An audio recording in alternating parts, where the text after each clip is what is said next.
बिस्मिल्लाहिर्रहमानिर्रहीम। अस्सलाम वालेकुम नाज़रीन, मैं आपका होस्ट कावर रियाज़। आप देख रहे हैं मेरा यूट्यूब चैनल। आज हमारा लेक्चर नंबर 7 है। ये भी क्वालिटी एश्योरेंस के हवाले से है और लेक्चर का नाम है पोल्ट्री या कैटल फीड टावर इंस्पेक्शन। सादा लफ्ज़ों में आपको बताऊं तो आपने इस तरह का पोल्ट्री फीड या कैटल फीड का टावर देखा होगा। इसके अंदर कौन कौन सी मशीनरी होती है और किस तरतीब से ये मशीनरी काम करती है और इसके कौन से ज़रूरी चेक पॉइंट्स होते हैं जिनको हमने देखना होता है। तो आज के लेक्चर में मैं आपको ये बताऊंगा। चलिए आज का लेक्चर शुरू करते हैं। कैटल फीड या पोल्ट्री फीड बनाने के लिए जो सबसे पहला मरहला होता है वो होता है क्लीनिंग का। Animal protein mills, vegetable protein mills या ग्रेन्स या वेजिटेबल बाय प्रोडक्ट्स, कोई भी मटेरियल हो, सबसे पहले आप उसको क्लीन करते हैं। क्लीन में जो पहला मरहला होता है, आप इस मटेरियल को मैग्नेट से गुजारते हैं। ये जो आप मैग्नेट देख रहे हैं, ये मैग्नेट बॉक्स है, यहाँ इसमें से गुजारते हैं ताकि मटेरियल के अंदर मौजूद लोहा या नट वगैरह बोल्ट वगैरह होते हैं वो मैग्नेट इसको डिटेक्ट कर ले। अगर मैं इसको खोल के दिखाऊं बॉक्स को तो इस तरह के इसके अंदर मैग्नेट लगा होता है। अगर इसको मज़ीद मैं जूम करूं, देखें किस तरह मटेरियल में से जो लोहा वगैरह या जो भी चीज़ थी उसने मैग्नेट ने डिटेक्ट कर ली। अब यहाँ पे जो चेक पॉइंट है, आपने मैग्नेट को बाकायदगी से सफाई करनी है इसकी वक्तन फ़वक्तन। और उसके बाद जो ऐसा मटेरियल जो मैग्नेट डिटेक्ट नहीं कर सकता, ऐसा फ्रोजन मटेरियल लाइक कागज़ है, पेपर वगैरह या प्लास्टिक हो गई, या तो अगर मकई के अंदर तुक्का वगैरह होता है, तो आगे होती है एक और मशीन जिसको हम ड्रम क्लीनर कहते हैं। ये तस्वीर में आप देख सकते हैं। इसके अंदर 18 से 20 mm की जाली लगी होती है। तो ये जो ग्रीन आपको सर्कल नज़र आता है, यहाँ पे माल इंटर होता है, और ये जो आपको रेड सर्कल नज़र आ रहा है, यहाँ से एयर के ज़रिए आप उसको वो डस्ट वगैरह होती है उसको बाहर की तरफ हम खींच लेते हैं मटेरियल में से डस्ट वगैरह, और जो बाकी कागज़ या प्लास्टिक वगैरह होता है या ऐसा फ्रीजन मटेरियल जो हमें ज़रूरत नहीं है, वो नंबर 2 लाइन से बाहर आउट हो जाता है, और नंबर 1 जो है यहाँ से क्लियर मटेरियल ग्राइंडिंग की तरफ चला जाता है। क्लीनिंग के बाद हमारा जो नेक्स्ट पोर्शन होता है वो होता है ग्राइंडिंग। ग्राइंडिंग आप तस्वीर में आप देख सकते हैं, ये ग्राइंडर की तस्वीर है। तो ग्राइंडिंग बहुत ही ज़रूरी है। जब आप पैलेटिंग करते हैं, कैप्सूल बनाते हैं, तो सबसे आपकी फ़ाइन ग्राइंडिंग होना बहुत ज़रूरी है।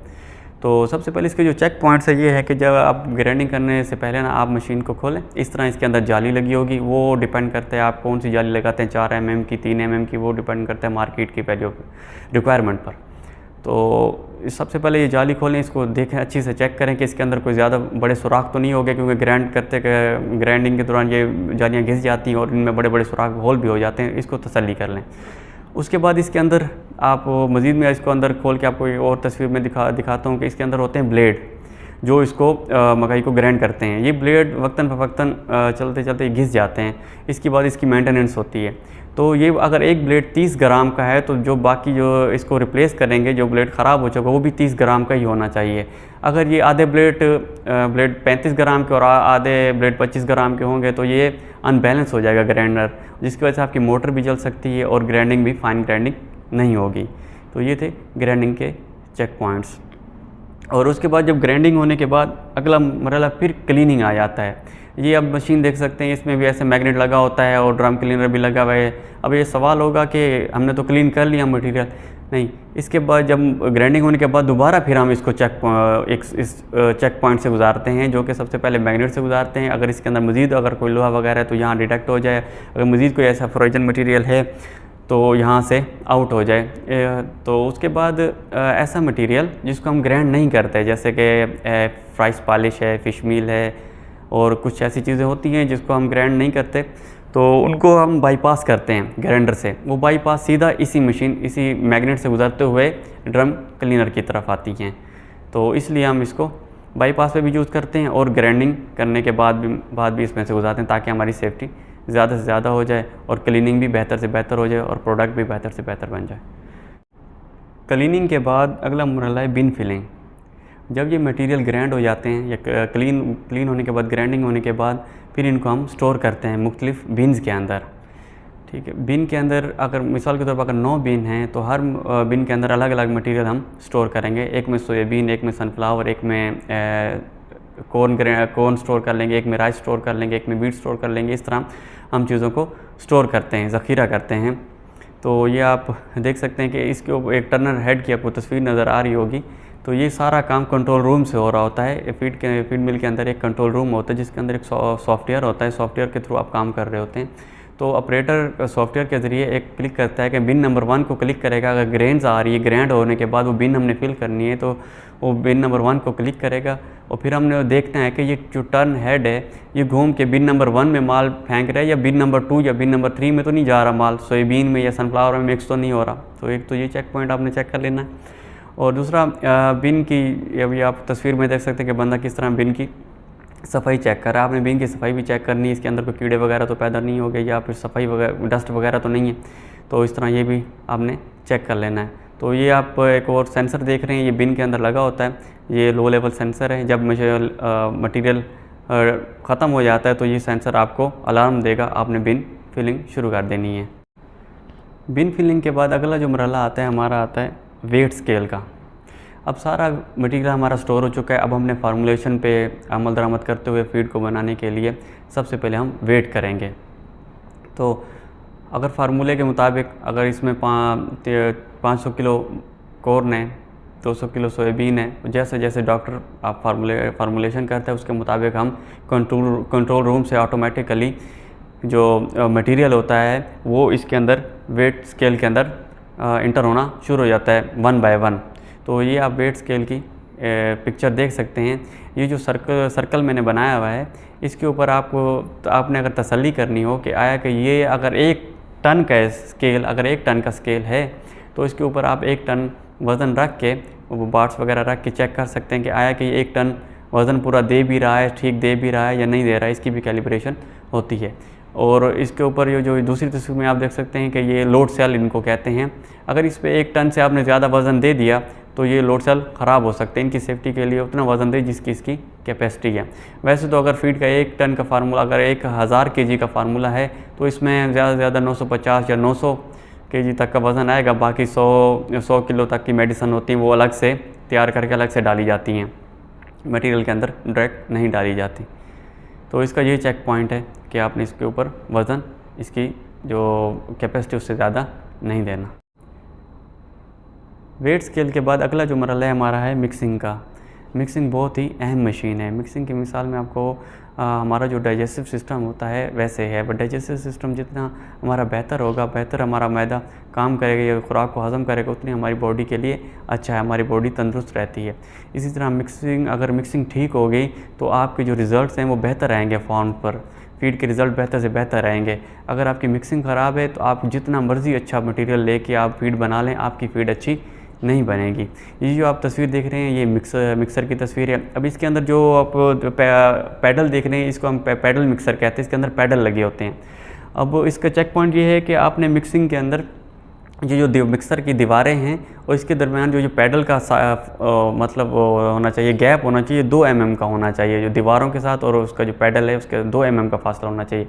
अगर ये चल कर घिस जाएँ तो इसकी मुरम्मत के लिए फोरमैन, जो मैकेनिकल फोरमैन होता है वो उसको चेक करता है वक्तन फ़वक्तन। अगर इसके घिस जाएँ तो इसको वो मेंटेनेंस करके इसको दोबारा 2 mm का फासला बरकरार रखता है। तो इसको क्रॉस चेक करने के लिए लेबॉर्ट्री के अंदर एक टेस्ट होता है CV, कोएफिशिएंट ऑफ वेरिएशन। तो वो मैं जब इसके प्रैक्टिकल करूँगा इस क्वालिटी एश्योरेंस के, तो मैं उसमें आपको वो करके दिखाऊंगा कि किस तरह मिक्सर की CV चेक करते हैं। वजह ये है कि जिस तरह अगर इसमें हम डालते हैं 100 ग्राम या 80 ग्राम या 70 ग्राम तक की मेडिसिन डालते हैं, उस मेडिसिन ने में हर एक जगह पे पहुंचना होता है। अगर 1 टन का मिक्सर है तो उसने 1000 किलो के फार्मूले में हर एक जगह पे जाके अपना असर दिखाना होता है। जैसे कि आप अगर नमक को ले लीजिए, अगर नमक भी डालते हैं, अगर नमक की डेफिशिएंसी हो जाए, किसी जगह पे मिक्स ठीक हो जाए, किसी जगह पे ना मिक्स हो, तो वो फीड अगर फार्म पे जाएगी तो वो उन चूज़ों के नमक की डेफिशिएंसी की वजह से वो एक दूसरे को काटने लग जाते हैं। तो जितना बेहतर मिक्सिंग होगी आपकी उतने आपके रिज़ल्ट अच्छे आएंगे।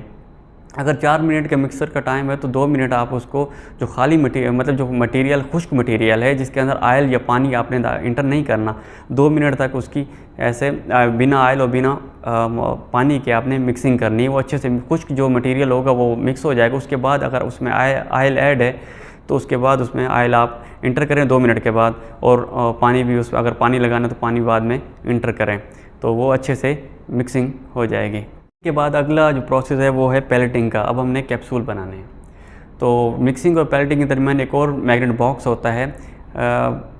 प्रोडक्शन के दौरान नट बोल्ट वगैरह टूट कर मटीरियल के अंदर मिक्स हो जाते हैं, तो उसको एक और चेक पॉइंट हमने लगाया हुआ है ताकि जो भी अगर लोहा वगैरह है तो यहाँ पे डिटेक्ट हो जाए, वो हमारी पैलेट मशीन की तरफ ना जाए, पैलेट मशीन को नुकसान ना पहुँचाए। अगर इसको नुकसान हो तो आपकी प्रोडक्शन भी रुक सकती है, तो उसको प्रोसेस को बेहतर बनाने के लिए आप एक और मैग्नेट बॉक्स लगाते हैं। तो ये आप नेक्स्ट तस्वीर में देख सकते हैं कि इसमें आप पैलेट मशीन आपको नज़र आ रही है। सबसे पहले ऊपर ये जो रेड सर्कल है ये है कंडीशनर। तो जो भी मटेरियल हमारा मटेरियल होता है मिक्सिंग के बाद वो इस कंडीशनर में आता है। कंडीशनर में हम स्टीम लगाते हैं उसको। अगर कैटल फीड है तो 65 से 75 तक आप टेम्परेचर दे दें, कोई मसला नहीं। और अगर पोल्ट्री फीड है तो आप 75 से 82 तक आप उसको टेम्परेचर दें ताकि उसके अंदर जो बैक्टीरिया हैं वो मर जाएँ। और दूसरा उसका जो मॉइस्चर हम इंक्रीज़ करते हैं ताकि उसकी पैलेट हम आसानी से जो डाई से माल को पास कर लें, उसके कैप्सूल आसानी से बन जाए। इस जो कंडीशनर है इसके ऊपर आपने एक थर्मामीटर लगाना है, टेम्परेचर मीटर लगाना है, जिससे कि ये लगा हुआ है। इसकी वजह यह है कि अगर पोल्ट्री फीड आप बना रहे हैं तो इसका जो टेम्परेचर है वो 82 से ज़्यादा नहीं जाना चाहिए, मतलब 100 नहीं जाना चाहिए। उसकी वजह यह है कि इसके अंदर हम डालते हैं इंजाइम, तो वो डीएक्टिवेट हो जाएंगे। मिसाल के तौर पर अगर हम फाइटेज डाल रहे हैं, फाइटेज का काम क्या है, वो मुख्तलिफ animal protein meal, vegetable protein meal से ना जो फास्फोरस बॉन्ड की सूरत में है वो मुर्गी के अंदर जाके वो जो इंजाइम है वो एक कैटलिस्ट का काम करता है। वो उस फास्फोरस को बॉन्ड को तोड़ के उसको जो 40 दिनों में उसका स्केलेटन बनना होता है, हड्डियाँ बननी होती है, उसमें उसको मदद करता है, वहाँ से फास्फोरस को उसकी बॉडी का हिस्सा बना देता है। तो अगर इसका हम टेम्परेचर 100 रखेंगे तो ये डीएक्टिवेट हो जाएगा, जो कि फास्फोरस बॉन्डेड सूरत में रहेगी चिकन के अंदर, तो वो पैरालाइज हो सकती है और लंगड़ी लूली हो जाएगी, उर्दू में बोलूँ तो उस वजह से ना तो आपकी मार्केट भी ख़राब हो सकती है। तो आपने इस पे ज़्यादा तवज्जो देनी है टेम्परेचर पे। आप टेम्परेचर मीटर पे अगर आपको इस पे शक है तो आप मैनुअल टेम्परेचर इसको खोल के मैनुअल टेम्परेचर मीटर से भी चेक करें। दिन में 2 या 3 दफ़ा चेक करें कि आया कि वाकई टेम्परेचर ठीक जा रहा है, आपकी फीड ठीक बन रही है, तसल्ली कर लें। तो कंडीशनिंग के बाद अगर आगे नीचे की तरफ जब माल इंटर होता है तो आगे एक डाई लगी होती है, डाई के अंदर रूल शेल होते हैं। रूल शेल की लाइफ और डाई की लाइफ तभी ज़्यादा होगी जब आपका जो ग्राइंडिंग है फाइन ग्राइंडिंग होगी। तो इसके जो रूल शेल होते हैं ये इसको वक्त पर चेंज करें, इसके अंदर भी क्रैम्प आ जाते हैं, ख़राब हो जाते हैं, इसको वक्त पर चेंज करें। और डाई जो है अगला जो प्रोसेस है वो डाई जो है, तो इसके अंदर जो कैप्सूल वगैरह हैं, अगर 1 टन की 10 टन की मशीन है तो वो उसको 1 लाख बोरी वो निकाली, 1 लाख के बाद डाई को आप चेंज कर दें। अगर 20 टन की है तो तकरीबन 2 लाख बोरी निकालेगा, 30 टन की है तो 3 से 4 लाख बोरी निकालेगी, तो उसके बाद आप डाई को चेंज कर दें। तो इसकी ये सेफ्टी है। दूसरा, इसको वक्त पे मशीन को ग्रीस करें। और अगला कैप्सूल बनने के बाद आगे डाई कटर होता है। डाई कटर की भी इसको आप वक्तन फ़वक्तन इसको तेज़ करें कटर को, ताकि आपकी जो कैप्सूल है सही से कटिंग हो जाए। पैलेटिंग के बाद नेक्स्ट प्रोसेस है कूलिंग का। अब पैलेट मशीन से जब पैलेट्स निकलते हैं तो उसके वो गर्म होते हैं, उसको कूल करने के लिए हम एक ये कूलर मशीन आप देख सकते हैं। तो इसके ऊपर ये जो सेंसर लगा हुआ है, ये लो लेवल, इसको हाई लेवल कहते हैं। ये जो पैलेट ऑपरेटर होता है वो देखता है कि अगर दाना ज़्यादा नरम आ रहा है तो वो क्या करेगा, इसका लेवल बढ़ा देगा, इसको स्टे टाइम इसका ज़्यादा दे देगा। अगर वो देखेगा कि दाना बहुत सख्त हो गया है, खुश्क हो ज़्यादा खुश्क हो रहा है, तो वो इसका स्टे टाइम कम कर देगा। ये सेंसर है। तो नेक्स्ट तस्वीर में आप देख सकते हैं ये जो रेड सर्कल है, यहाँ से हवा क्योंकि हल्की होती है वो ऊपर की तरफ एग्ज़िट हो जाती है, और जो इसका जो पाउडर भी सक करता है ये पंखा, तो ये पाउडर दोबारा रिसाइकल होके आपकी पैलेट मशीन में चला जाता है। तो कूलर का काम इतना है कि ये जो मॉइस्चर है उस वक्त अगर मिक्सर के अंदर मॉइस्चर 12% है तो ये वापस उस मॉइस्चर को 12% पे ही लेके आएगा, जो पैलेट मशीन के अंदर 16 से 15% तक हो गया था। कूलिंग के बाद नेक्स्ट प्रोसेस है क्रम्बलर का। फीड 3 तरह की होती है, स्टार्टर होती है, ग्रोअर होती है और फिनिशर होती है। स्टार्टर जो फीड है वो आपका जो स्मॉल चूज़ा है उसके लिए उसका जो साइज़ है यहाँ क्रम्बलर से ही कंट्रोल होगा, क्योंकि जो पैलेट मशीन से पैलेट्स निकलते हैं वो बड़े होते हैं, यहाँ से आप उसका साइज़ को कंट्रोल करेंगे। फिर ग्रोअर के साइज़ को भी यहीं से कंट्रोल करेंगे क्रम्बलर बॉडी से। और जो फिनिशर है उसको आप बाईपास कर लेंगे, उसको क्रम्बलर की ज़रूरत नहीं होती, वो वहीं से कटर से ही हो जाता है। तो इसकी जो सेफ्टी है, आप इसके जो अंदर जो रूल्स होते हैं वो वक्त पर चेंज करें। अगर वो क्रैक हो गए उनको वक्त पर चेंज करें। और ये जो आप नेक्स्ट तस्वीर में देख सकते हैं, यहाँ पे ये हैंडल लगे होते हैं, यहाँ पे जो पैलेट ऑपरेटर जो होता है या जो भी इसका मुतलका बंदा होगा वो इसको यहीं से कंट्रोल करता है लूज़ या टाइट करने में। तो ये क्रम्बलर बॉडी का काम फीड के साइज़ को मेंटेन करता है एज रिक्वायरमेंट के मुताबिक मार्केट की कि चूज़ा आप फीड कौन सी बना रहे हैं, स्टार्टर बना रहे हैं, ग्रोअर बना रहे हैं या फिनिशर बना रहे हैं। क्रम्बलर के बाद है वाइब्रो। ये आप तस्वीर में देख सकते हैं, ये छानना होता है और इसके अंदर ये जो आप रेड सर्कल में देख रहे हैं, यहाँ से जो माल है वो इंटर होगा और इसके अंदर जाली लगी होती है। अगर आप स्टार्टर की फीड बना रहे हो तो इसमें 1.5 mm की ये जाली होगी। अगर आप फिनिशर प्रोडक्ट बना रहे हैं तो इसके अंदर 2 से 2.5 mm तक की जाली लगी होगी। तो नेक्स्ट तस्वीर में आपको दिखाऊंगा, ये देखें, ये नीचे इसके 3 आपको नज़र आ रहे होंगे 3 पोर्शन। नंबर 1 जो है, यहाँ से पाउडर आपका रिसाइकल होगा। फीड के अंदर जो पाउडर होता है, हमने जो मार्केट में फीड भेजनी होती है, हमने को पैलेट्स भेजने होते हैं, ना कि हमने पाउडर भेजना होता है। पाउडर यहाँ से इन होगा और वो सीधा जाएगा पैलेट मशीन के अंदर। और नंबर 2 पे जो है, ये नंबर 2 से जो क्लियर फीड है आपकी, जो पैकिंग के काबिल है, वो पैकिंग पोर्शन की तरफ चली जाएगी। और जो नंबर 3 है, जहाँ पे ओवर साइज़ आएगा, जो फीड मतलब ओवर साइज़ है, एक पैलेट हमने बनाया है, फ़र्ज़ करो वो जो हमने पैलेट मार्केट के मुताबिक बनाया उससे वो थोड़ा बड़ा है, तो वो उस जाली से होता है वो नंबर 3 पोर्शन में गिरेगा। वो सीधा जाके कूलर में जाएगा। कूलर में जाके वो दोबारा रिसाइकल होकर दोबारा इधर आएगा। वो टूटता टूटता वो उसको साइज़ का हो जाता है, वो फिर दोबारा पैकिंग की तरफ चला जाता है। तो अगर आपकी वो जो जाली है चौक हो जाए, पाउडर आपका ना निकले सही ठीक से, तो वो सीधा पाउडर आपका पैकिंग की तरफ चला जाएगा। अगर पाउडर वाली जाली टूट जाए तो जो आपके पैलेट्स हैं वो सीधे आपके पैलेट मशीन की तरफ जाएंगे और पैलेट मशीन आपकी जाम भी हो सकती है। तो आपको फ़ौरन पता चल जाएगा कि आपकी जो जाली है वो टूट चुकी है। उसको आप मेंटेनेंस करेंगे। चलाने से पहले आप उसकी जाली, इसके जो वाइब्रो की जाली वगैरह होती है, इसको तसल्ली कर लें इसकी कि कहीं से टूटी भी तो नहीं है। तो इसका ये चेक पॉइंट है। वाइब्रो के बाद अगला नेक्स्ट प्रोसेस है पैकिंग का। पैकिंग में एक PLC मशीन लगी होती है। ये यहाँ पे आप वेट को सेट करते हैं कि 50 किलो या 40 किलो की पैकिंग करनी है, तो वो ऑटोमेटिकली आपकी जो पैकिंग है 50 किलो या 40 किलो की हो जाएगी। और उसको क्रॉस चेक करने के लिए आप एक डिजिटल वेट बैलेंस रखें। यहाँ पे आप चेक करें कि आया कि वाकई ये 50 किलो की पैकिंग है या नहीं है, ताकि मार्केट में आपको तसल्ली हो कि हमारी जो मार्केट में फीड जा रही है उसका वज़न पूरा है। तो इसको स्केल को भी आपने कैलिब्रेट करना है, क्योंकि इसके ऊपर जो डिजिटल स्केल हैं इनके ऊपर मेडिसिन का वज़न भी हो रहा होता है। तो जितने भी मेडिसिन के स्केल हैं, ये इस तरह के स्केल हैं, इनको भी कैलिब्रेट करें। इनको क्रॉस चेक करने के लिए आप 20 ग्राम से लेके 50 किलो तक का वेट करें और देखें कि वाकई ये ठीक वेट बता रहा है। जो मतलब बाट का वेट है वही है, तराजू भी वही वेट बता रहा है। तो आपने ये भी क्रॉस चेक कर लेना है, ये भी एक चेक पॉइंट है। तो और उसके बाद आप इसकी सिलाई करें। सिलाई करने के बाद आप इसको स्टोर करें। इसको आपने स्टोरेज जो आपने करनी है, पैकिंग के बाद स्टोरेज जो आपने करनी है, इसके ऊपर एक लकड़ी के जो तख्ते होते हैं उसके ऊपर स्टोर करनी है। ज़मीन पे नहीं रखनी फीड को, क्योंकि ये टॉक्सिन क्रिएट हो सकता है नमी की वजह से ना।